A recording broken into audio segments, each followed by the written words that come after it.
We are not careful to answer thee in this matter. Words from our Old Testament reading, the book of Daniel, the 3rd chapter and the 16th verse. In the name of the Father, and of the Son, and of the Holy Ghost. Amen. Do you have a flag? It has to be one of the best lines from the stand-up comedian Eddie Izzard. Making fun of the British Empire, he says, "That's how you build an empire. We stole countries with the cunning use of flags. Just sail round the world and stick a flag in. No flag, no country." Clever, but he does have a point. The flag as a symbol exerts control, inspiring loyalty or extracting submission from diverse people across the globe, colouring the map in pink. Or take statues. In 1957, the African independence campaigner Kwame Nkrumah became the first president of Ghana. Outside of the presidential palace, he erected a life-size statue of himself with his motto underneath: "Seek ye first the political kingdom, and all other things shall be added unto you." No surprise then that some Ghanaians called him the Osagyefo, meaning the Redeemer. Symbols and what they represent can promote cohesion. The human race is a diverse bunch of individuals. We disagree on all kinds of things. In order to function, every society needs unifying values, things that we all sign up to a point that makes sense. But more often than not, we get carried away. Sometimes the power goes to our head. Sometimes we're insecure. Sometimes both. Whatever your core value is shapes your approach to everything else. As human beings, we tend to absolutize these things. Down the centuries, people have turned things of relative value into controlling ideologies with quasi-religious status.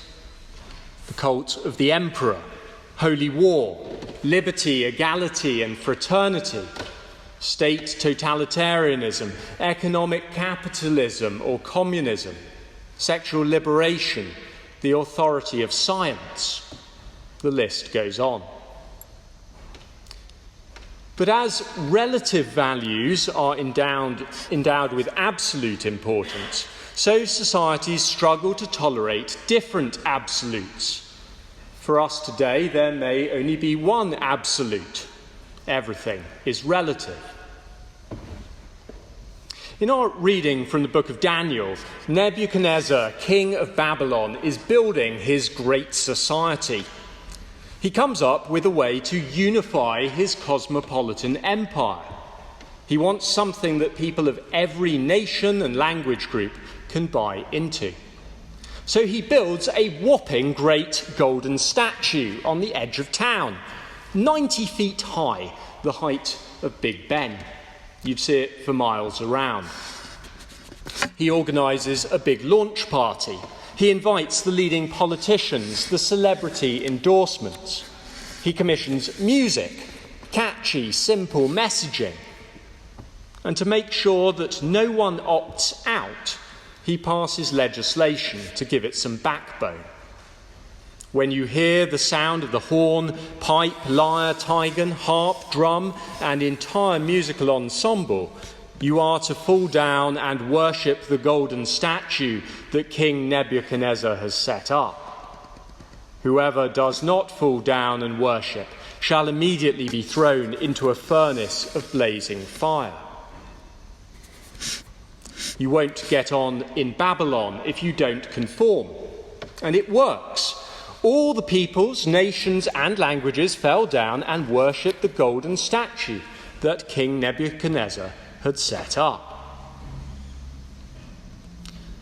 Notice the word worship. It seems out of place in modern political discourse, but we all worship something. We worship what we value. a relationship, a career, a political ideology, the freedom to choose. The Babylonians were buying into the cult of the king. But when everyone else falls to their knees, 3 young men are still standing. Shadrach, Meshach, and Abednego were Jews. Their God says, "You shall worship no other gods but me." The 10 Commandments are exclusive. You shall not make to yourself any graven image. You shall not bow down to them or worship them. Imagine the agonizing dilemma these men found themselves in. The sleepless nights. Imagine their anxiety. They had successful rising careers in government, probably wives and children to support. Were they really going to throw their lives away on a matter of principle? After all, it's just a statue, no big deal. Other Jews are going along with it, and God will understand you've got your fingers crossed behind your backs. No doubt their friends were telling them they're doing a lot of good already. What use are you if you're dead? These men don't make a show of their non-conformity. They're not troublemakers. But very soon they're denounced anyway. They're summoned to explain themselves.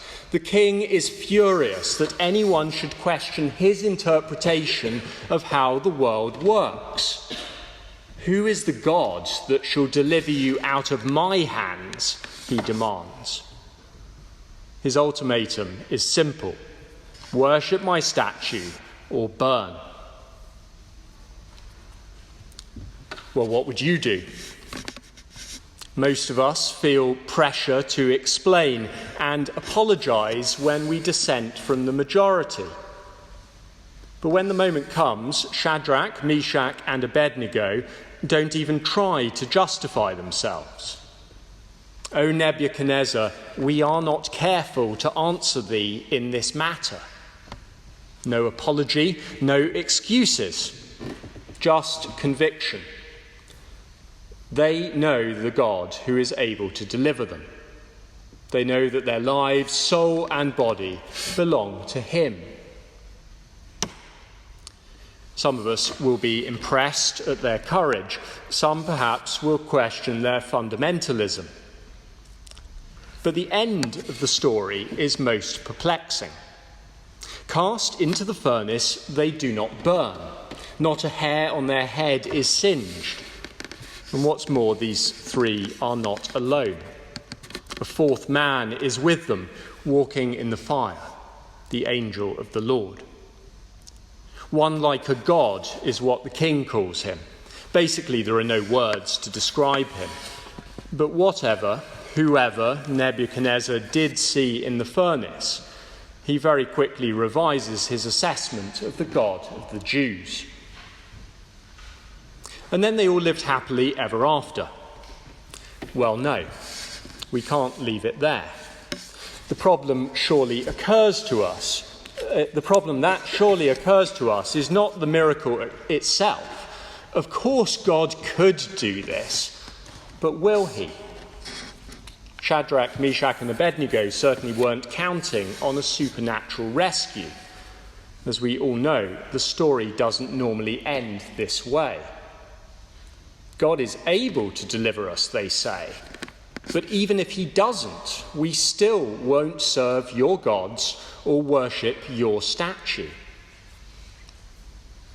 Think of Thomas More, Oriel's first saint, who refused the oath of supremacy, beheaded.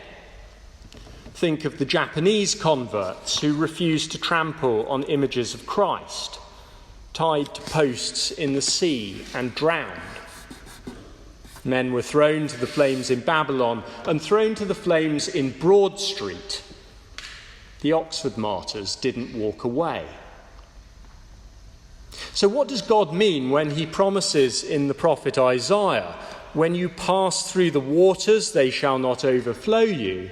When you walk through fire, you shall not be burned"?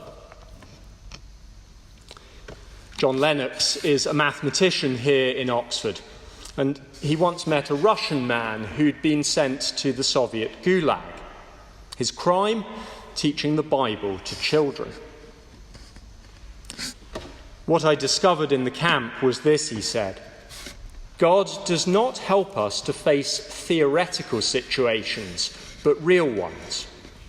I couldn't imagine how one could cope in a gulag, but once there I found that God met me, exactly as Jesus had promised his disciples when he was preparing them for victimization and persecution.